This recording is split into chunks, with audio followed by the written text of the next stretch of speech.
So welcome to the Happy Mindset, where we use the power of language and storytelling to help you find your voice. Today's episode is episode number 31, and today's episode title is From Psychosis to the Happy Mindset. So today I'm joined by Ramona. Ramona is going to interview me around my own journey of going from somebody who had psychosis to somebody who's created the Happy Mindset. Ramona has got her own interview series going at the moment where she is talking to people around speaking the unspoken. That's the name of the interview series. So she talks about things that aren't usually talked about in society day to day. And she helps people to process things on an emotional level in a more healthy way, in a more constructive and positive way. So in today's episode, you're going to learn about what was my motivation and inspiration behind the Happy Mindset, what I learned about my habits, what I learned about my mind and my brain to take me from somewhere which is quite dark and quite bleak to somewhere where I use it as an advantage to move my life forward and rewrite my own story. So if you enjoyed today's episode, I'd appreciate it if you could leave a review and a rating so that other people can find the information in this podcast more easily. And if you're curious around the Happy Mindset and what I do today, you can check us out on Facebook, join the community there, head on over to happymindset.com, you can check me out there. So what I'm basically doing today is I help people around language to help them find a language, their own language, to move through the mental blocks that they face day to day, to make progress in their lives and to prosper. So thanks again for listening and hope you enjoy today's episode. Hello people, and welcome to another episode of Speaking the Unspoken. This is Ramona, your host, and tonight I have a really special guest, and I'm going to tell you all about it. I'm just going to invite him in to join the camera first, to join us, and then, Dennis is here. Hello, super trooper. We're going to bring Dennis on, and then I'm going to let you know a few things about Dennis after that. Hello. Yay! Hooray! Yeah, I had to move my phone. Sorry. Hello, mister. You had to move your phone? Yeah, no, I was trying to do it through the laptop, but it didn't seem to be working, so I moved to the phone, and it seems to be working now. Yeah, the laptop usually doesn't work, but Oh, anyway, doesn't it? no, for Okay. the live videos it doesn't. Tricky face. Okay. Learning something new every day. But Dennis, oh my God, I'm so happy to have you here today. You're the first guest on the official page of Speaking the Unspoken. I've been doing this for a while, but the page is quite new. So you are the first guest, which is amazing. I'm so excited. And I'm going to tell people a little bit about you as well. But first of all, welcome. Thanks for having me, Ramona. My pleasure. Dennis is a really good friend of mine, but he's a special guy. He's a really wonderful man.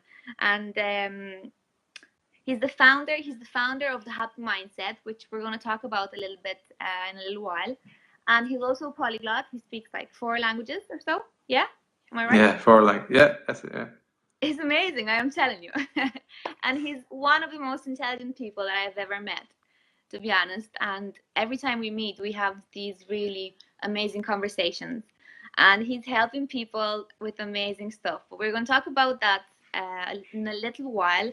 Because the reason I brought Dennis this evening is not to talk about the happy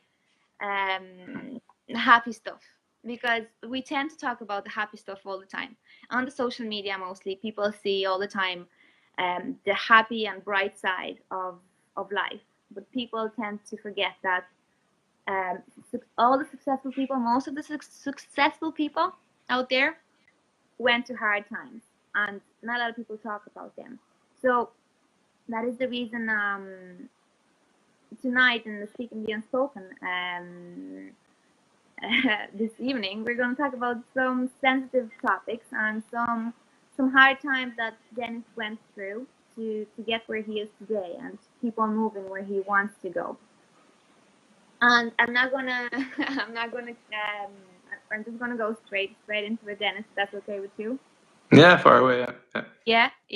Because the hard part, one of the struggles that Dennis had to overcome was dealing with psychosis. And I know most of a lot of us would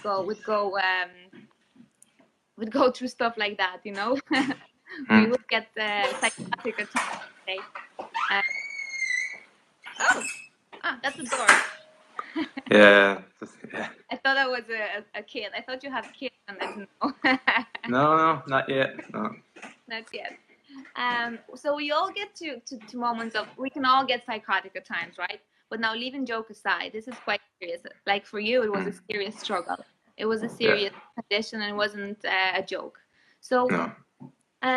how did you start? How like what started your psychosis, Dennis? Yeah, like I was thinking about that, and like it's funny because when it did happen, that was the problem trying to answer that question. So what actually happened for me was I reached a stage where my brain just kind of went out of control.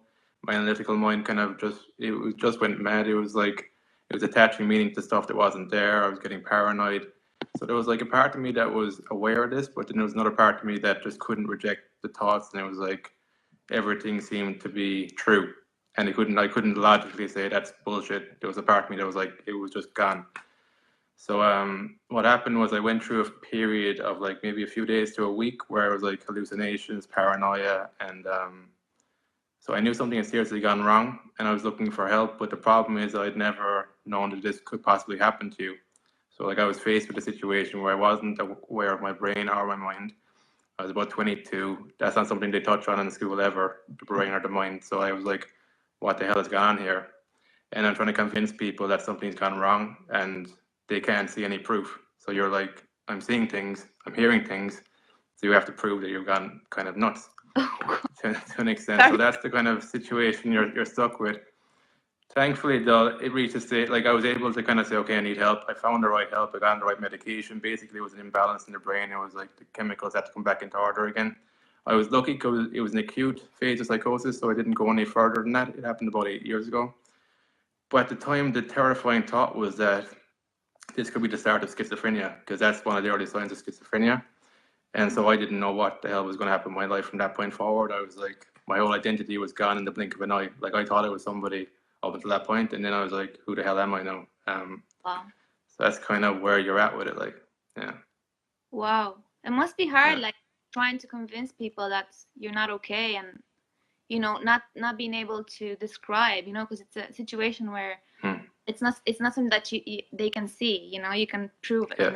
Another. It's only you that you can see it. No, like you can only improve it by your erratic behavior, and see, I don't know. Like I guess there's different forms of it and stuff. I was lucky in the way that, like, I knew at times I was kind of going in and out of it. So sometimes I was fully immersed in the make believe and the paranoia my brain was feeding me. Other times I was coming back into it. So I suppose you're coming in and out of lucidity, out of reality.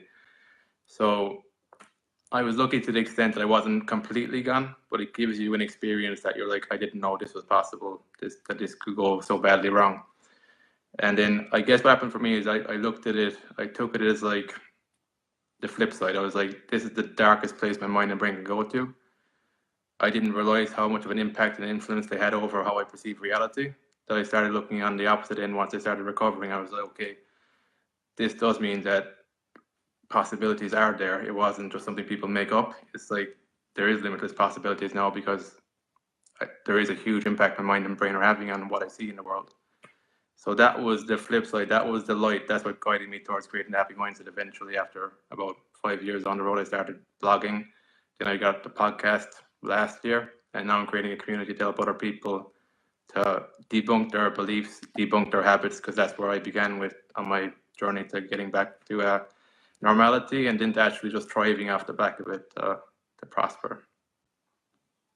Wow, Dennis, that's some story, and thank you for your honesty and being able to explain it, and now look back and be okay with other people, maybe me giggle about it, or even you. That's how you know you're kind of healed, and you healed emotionally, because you can look back and say, yeah, you can laugh about it, right? And that took a long time though. Yeah, exactly. But I'm only in the right headspace now to be able to kind of go, this is what happened. You can even laugh a little bit about it and stuff. But that took a long process, and it was an education issue. That's what I realized. It wasn't really there was something broken with me, something wrong with me. It was the education that was missing. If I didn't pursue the last 8 years, if I didn't take it into my own hands to educate myself about my mind, my brain, different topics, just learn about life, learn about how the real world works, I could have gone down a completely different path if I had taken on the belief that I'm broken now and this is who I am now, if I didn't dig deeper. that was the reality of the situation. Like. And you are an exception to this, Dennis. I mean, and you are an exception and also an example. You are a really great example for other people that are going through stuff like that as well. But tell me, I just want to go back a little bit and tell me a little bit about your loved ones. I mean, the people that you love. How did they take it? How did they? I know they were hard. It was hard for them to believe you or stuff like that. But how did they? Do you have any support that way? And hey, Pete. Pete is there. Yeah. No, I was lucky that like my parents were always there for me, and they did the best they could by me. The problem was is that nobody had language around what was happening, so nobody had an understanding of what was happening. They got me to the right person, got the right medication that helped me to come back in the right path, but I had to find the language myself to describe what happened. And if I didn't find that language myself, what would have happened is that. So I think the reason why it's so difficult in those situations is that you've lost your identity. So like there's a principle like that nature abhors a vacuum, so something else has to come in. So you're faced with this new identity in front of you right now that says mentally ill, psychotic, schizophrenic, potentially.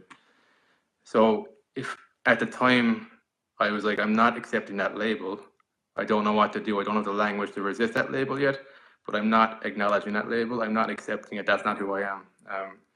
So what I did, I spent the last kind of 8 years getting to the core of who I am and rebuilding my life again from that, instead of accepting the label of that I didn't want. Because until that point too, I had an awful thing too about labels. I always hated labels. And then I was given the most extreme label I could think of. And I was like, what the hell am I going to do now? I was like, oh my God, this is the worst case scenario. This is what my resistance to labels have brought me to. So, yeah, Wow. but thankfully I got around it though. But like, I can laugh at it now, but it was really serious stuff at the time, because like, you don't know where you're going to end up, because you don't have the language to speak your future into existence. So you don't know what's ahead of you, kind of thing.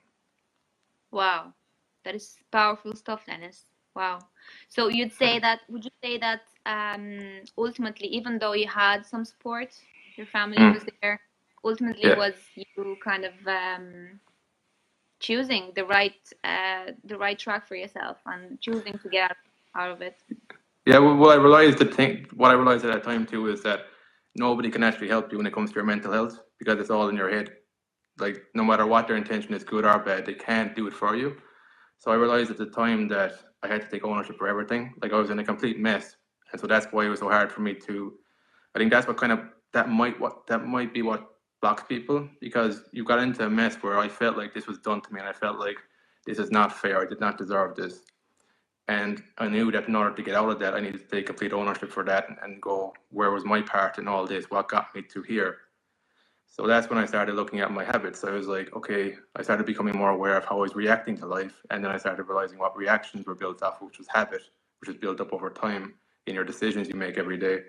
So then I started realizing my indecision was actually a decision. So I was not making the decisions that was serving me, but I thought that by not making a decision that I was kind of not responsible. And I started realizing every single thing you do, whether you're making an indecision or decision, you're responsible for it. You're held responsible for it. So yeah, that's kind of what woke me up then. That's very mature, emotionally mature thinking, then. Though, I think you got to the point where, I mean, not a lot of people, even though we're adults, a lot of us, we're emotionally, we're not, we're still kids, and we find it hard to take responsibility. And I think well done for you for recognizing that, that you need to take responsibility in order to move on and take charge of your life. And that kind of brings me to the next question. I was going to ask you, how did you feel? Like, how did you feel in those moments? But you were saying a little bit that you were frightened as well, but yeah, definitely. No, it was very difficult. Like, I'm only kind of giving you the thinking process that got me out of it, but there was a lot of times where I was like, I was really fed up with people. I was fed up with everything. I was like, why even bother interact with people when it's all a game anyway? Nobody's really being who they really are anyway. So I was like, what's the point in all this? So there was a lot of different thoughts that were coming up, but I realized that, okay, if you want to get out of this, think more clearly, and that led me to more clarity and more of a direction of where I wanted to get to. What I really wanted to do was, like, I just thought it was like an opportunity. Okay, let's start afresh now, and let's start deciding according to who you are, what you want from your life, and stop paying attention to everybody else. stop fearing their judgment, just do what you want to do. So it wasn't like a switch, but I started changing my habits gradually, started changing my beliefs, started gradually finding more people who understood things from their life experiences, from what they've been through, from what they debunked, that gradually my environment just started to change as well along with that. So I started realizing a lot of different things, like how your environment will reflect back to you who you are. And so when you don't know who you are to begin with the identity, what happens to, I think, is if you don't have it, because we need to identify as something, our self-image. And if you're identifying with this label or you're given that's not a good thing, your environment will reflect that back to you unconsciously, or that's what you want to see in people's reactions. So yeah, it was chaotic, but it was a way to manage the chaos, and like, there's always a way out, no matter how chaotic something gets. That's what I realized from that situation.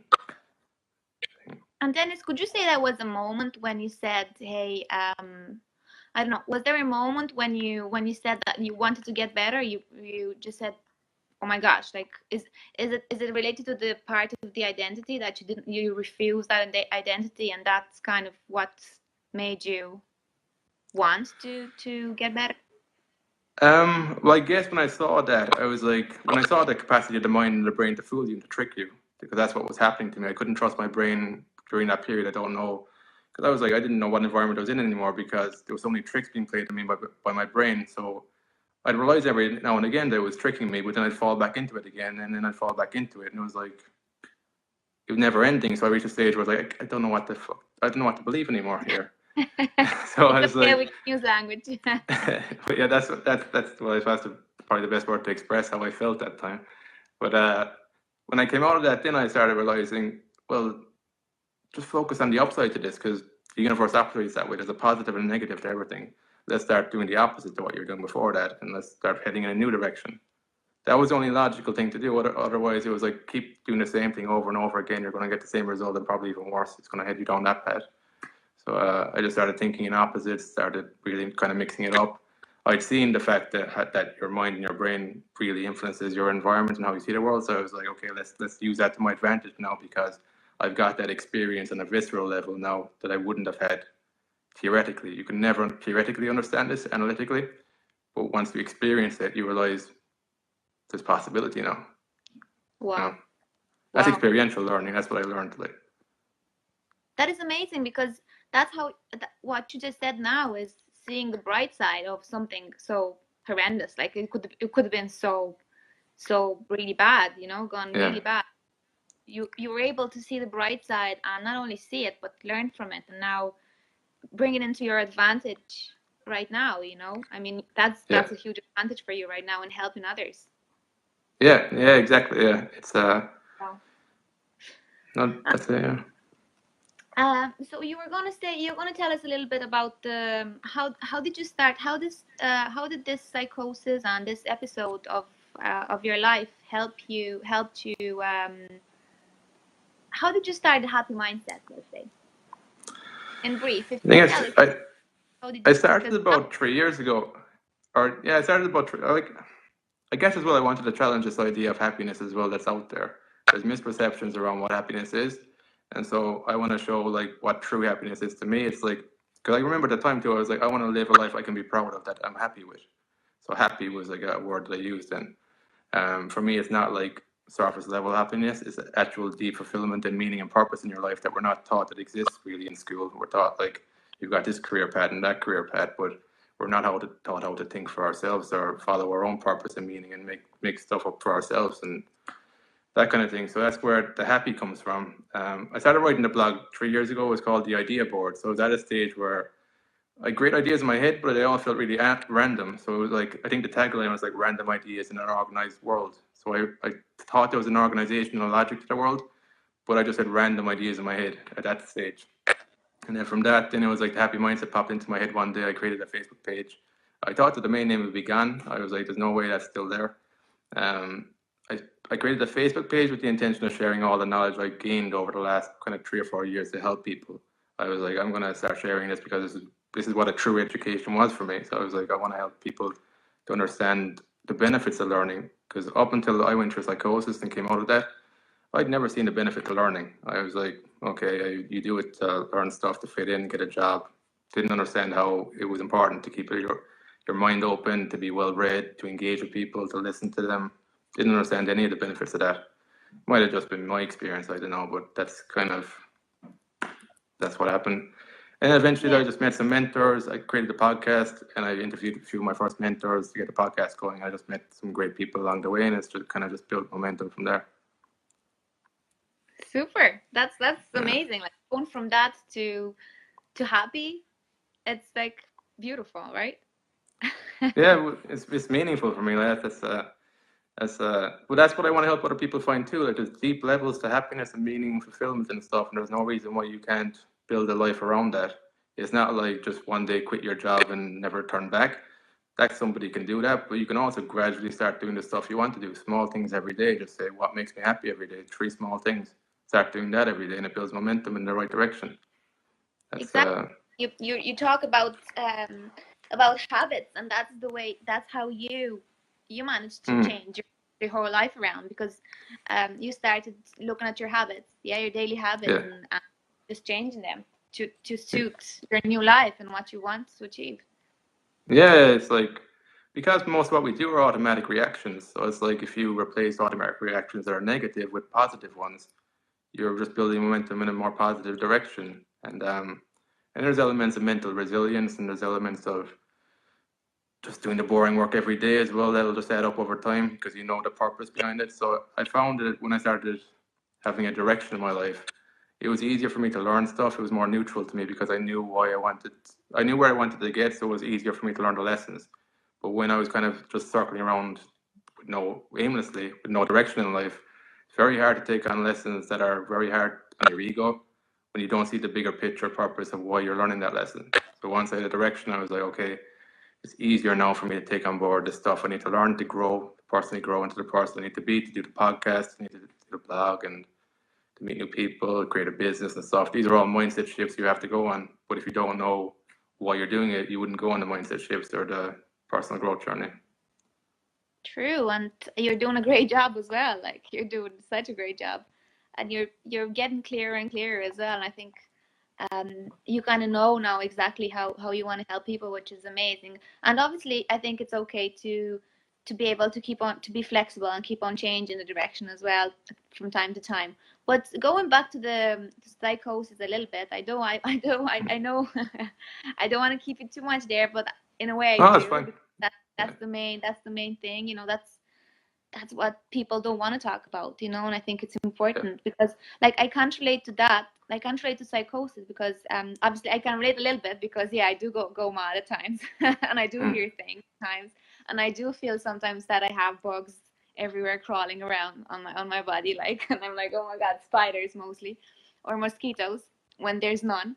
So I don't want to be funny about it, but I can't relate to the seriousness of psychosis because I wasn't there.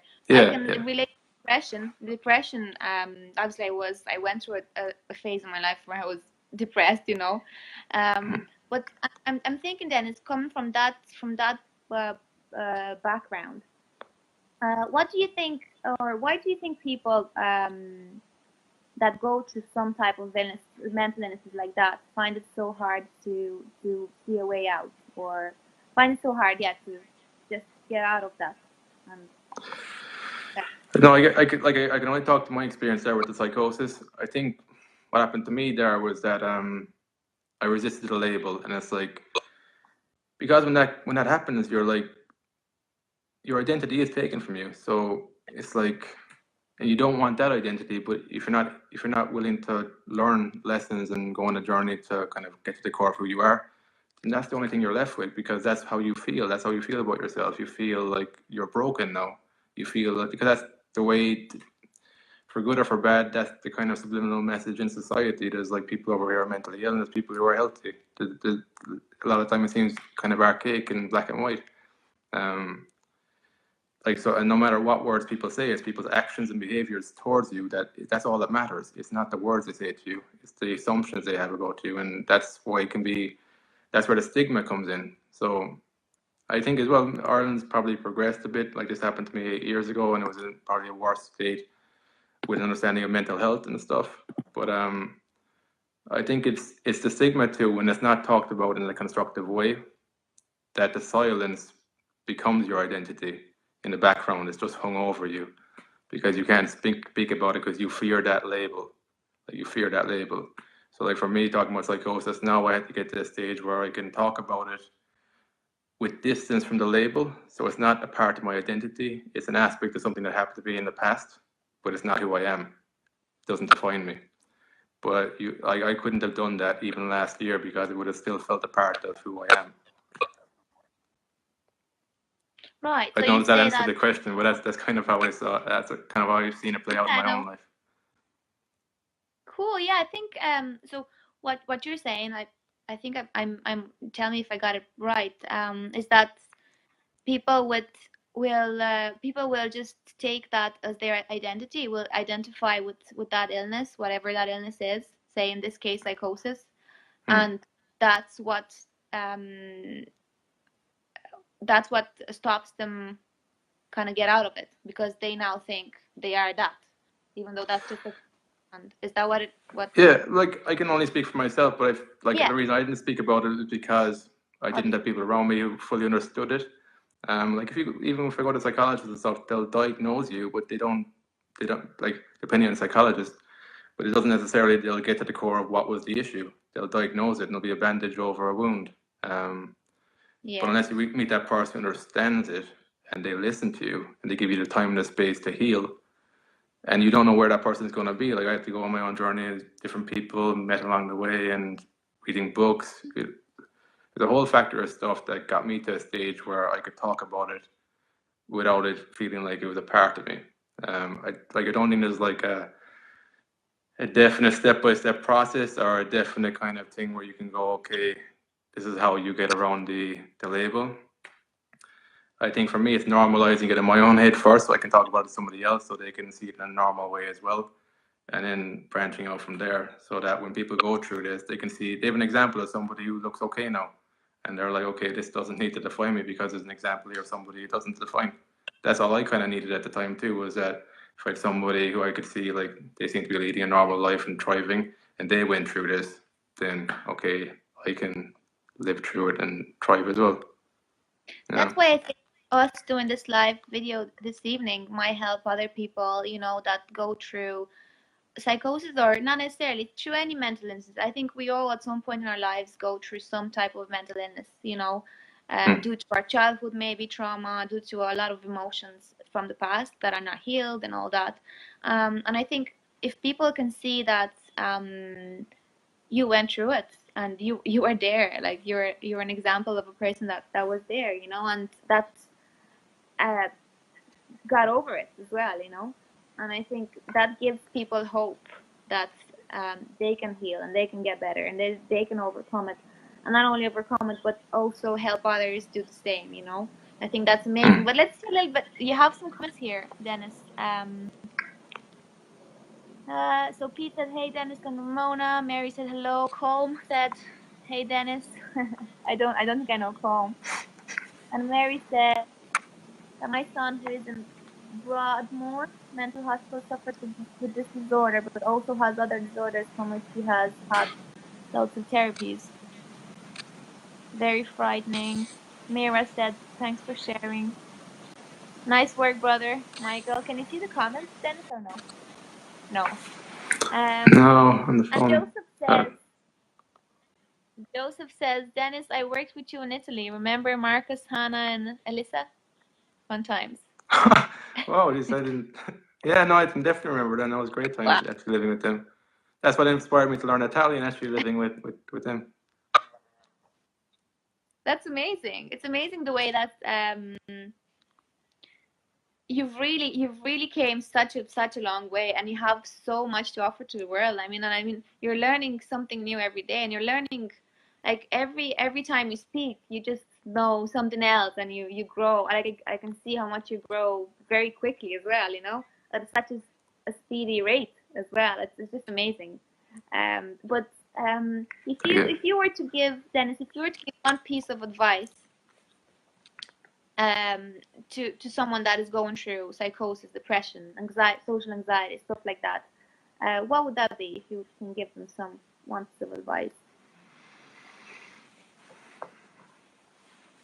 I suppose to start with, to have compassion for yourself. I think when I went through it too, it felt as well like I'd done something wrong, that maybe I deserved this at some level, and that didn't really help either. It was so what worked for me when I look back on it. It was having a bit of compassion for myself, also taking ownership for my life, like kind of going, where is my part in these scenarios? Because up until that point, I was kind of going into this kind of blame mentality of it was just easier that way. It was a habit that was built up. So habits are that strong that they build up like that, and they don't look like habits anymore because they seem like a part of your reality. So that's what I learned too from psychosis, is that most of the way we live is habitual.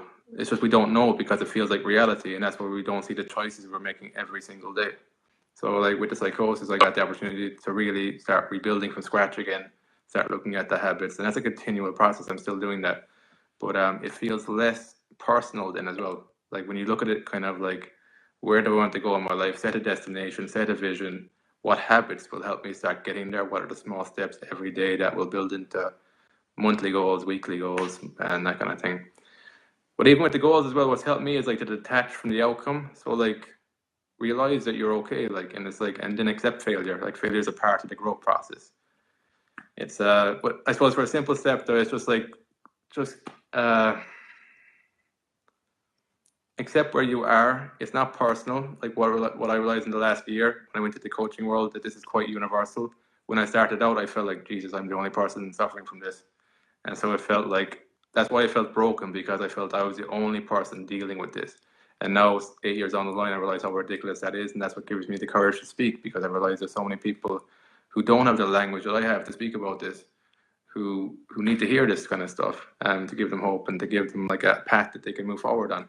Because it is, if you look at it the right way, like it is a great opportunity to build your life with the assumption that you're the one creating it this time, rather than you're the one being told how to live in a certain way. You do have that freedom, but it's balancing that with practical steps. Like I'm not telling people to go out and say, "Fuck everybody, I'm doing my own thing." I'm telling them to keep it in their awareness, because the answers are always going to come from them. The real answers, the ones that are going to set them on their path. So just navigate that with more conscious awareness to that fact. Wow, beautifully said. Beautiful. Yeah, a lot of great advice you gave there, and I'm sure is going to help a lot of people. And I'm not sure if there was anything else that I think we kind of covered most of it. But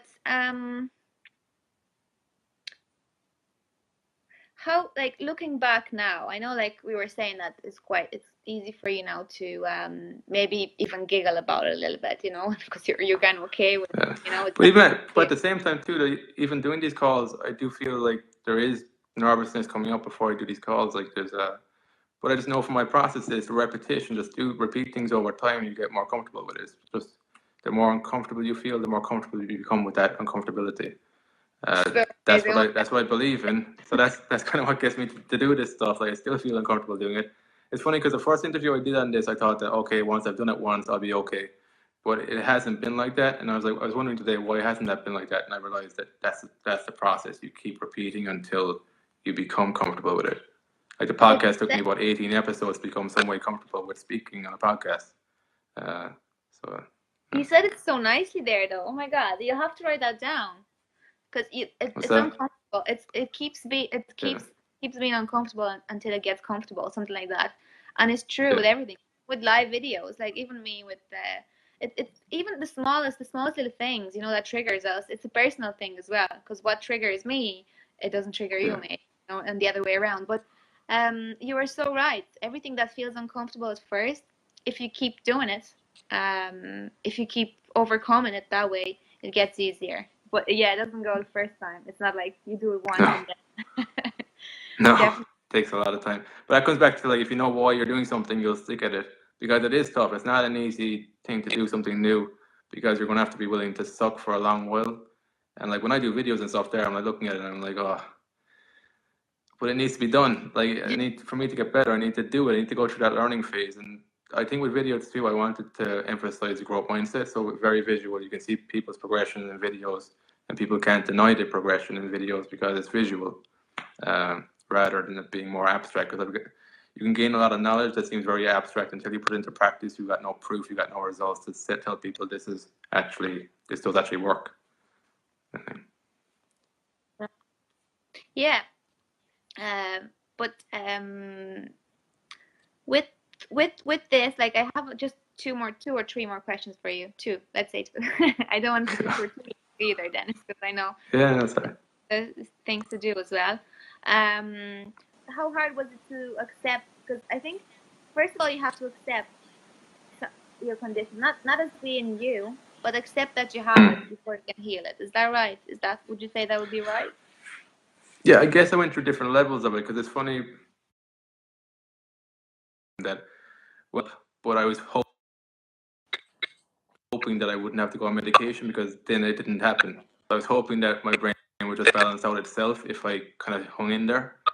And but I had to kind of go, okay, no, something's gone wrong. I need to ask for help. That was the first level of acceptance. So I accepted the help, but I didn't accept the label. I don't know. Looking back, there's kind of upsides and downsides to that, but I think that was the best strategy I could have went with at the time. Because right now, and then now in the last couple of months, I've accepted the label because I realized it's a label, it's not me. So that's taken a long process to detangle all of that. So yes, you do need to accept before you can heal. Yeah, that's my simple answer, I guess. Cool. Yeah. Okay. So tell us just if you can tell us in a few words, what is all your work all about? All your work. I mean, the happy mindset and the other work that you do. What is it all about? What is your main focus at the moment, and how do you help people? So the main focus. So right now, I'm helping people with their habits and beliefs, and I do language hacking as well. So learning a language quicker. So you look at like the strategy. How do you learn words that are frequently used? And then as well, a lot of language learning is about your self-belief, like talking to people, getting into practice, getting repetition, getting into good habits, making it fun for yourself, following your curiosity. So I use these principles within language learning. My main goal, though, is to strengthen the link between personal growth, personal development, and real-world skills. So with language learning, my foundation of teaching is based around personal growth. If you don't grow as a person, you're not going to grow as a language learner that well. You're not going to become fluent in the language as quickly as if you're somebody who embraces personal growth, embraces failure, deliberate practice, those elements of things.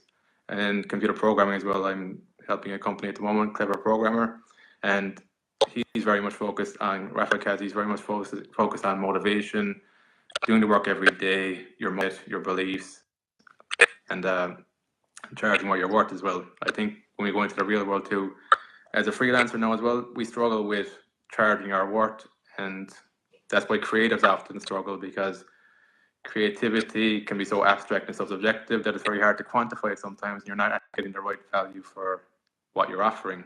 So that's a skill set in itself, and it's those types of things I feel people come unstuck with. So I'm just trying to help people to connect personal growth with real world skills. And so I'm starting with language learning, and the vision overall. You're breaking up a little bit. Skill sets as I go down the line, maybe find teachers who believe that. So is the happy mindset, Dennis, would you say the happy mindset is still one of your main focuses? I mean, yeah, it's a work in progress at the moment. It's the habits and beliefs, helping people with that, because I know they can, when somebody makes a commitment, once they decide I'm changing something in my life, then I've got the experience, the knowledge, and the know-how to help them set a goal, what you need to do, what's getting in your way. So I'm working on that right now, and the language hacking as well. The language hacking ties in quite well to that. So that's a skill set, that's the personal growth. I want to build on that over time, but we're starting with where I am. So that's where I'm at right now. Yeah, that's amazing, because I know you have huge plans for the future for the education in general. I mean, you want to make an impact into the education system, which I think is amazing. I think that's your ultimate kind of goal, is it? Yeah, that's my ultimate overall goal. So I'm going about it in my own way at the moment, testing things, seeing what actually works. What I care about are results, what actually works in the real world. I don't care about how much somebody knows and theoretically. If you can't deliver the results, it's limited in what it can do. Like, I'm a big believer in books and knowledge and having great conversations, but at the end of the day, talking doesn't do anything if it's just all talk.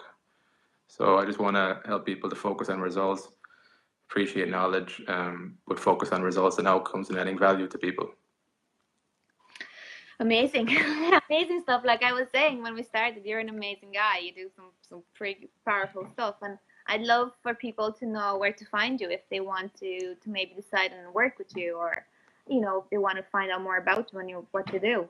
So where can they? Yeah, I think the best places are thehappymindset.com, the website, and if you go to, I'd listen to the podcast too, The Happy Mindset. I've had a lot of really good guests there the last year, sharing similar stuff, their different experiences, and then Facebook group as well. I think that's the best way to get a feel for the community as well that I'm building there and how it can help them. So the Happy Mindset, Mindful, Effective Learners, I think that's where you'll find it on Facebook if you search for it. Super. That sounds amazing. And I'm sure a lot of people would have a lot to learn from you, like I do all the time. We meet and all the time we have practice that way. But you know what, Dennis? Thank you so much for joining me this evening for the Speak the Unspoken. I think we've touched a really sensitive subject, and your openness in talking about it and showing your feelings around it, I think it will help a lot of people. So I'm grateful for you and for your time, and thank you, and thanks to everyone else. I mean, there's a lot of people, a lot of your friends as well, Dennis, here, which is amazing. Okay. Thanks as well for inviting me, Roman. I think it's a great thing you're doing there, speaking the unspoken. I think there's a lot of things that need to be said too. So thanks for giving me the opportunity to talk about my story and what the Happy Mindset is today. Anytime. I'm sure we're gonna do another one of these soon with other stuff, talking about other things, But for now, I just want to say thanks to everyone else that was watching, and to the other people that are going to watch it in replay. If you're watching it in replay, do a hashtag replay for us as well. That'll be amazing. And also, guys, if you know anyone or if you yourself have any stories that way, any experiences that you'd like to share and that people don't talk about too often, and you're brave enough, as Dennis is, to talk about it openly and be faced with my questions, then I welcome you. Please contact me, message me, and let's get in touch and let's bring you on and speak your truth. But thank you, Dennis, again, and let's chat soon.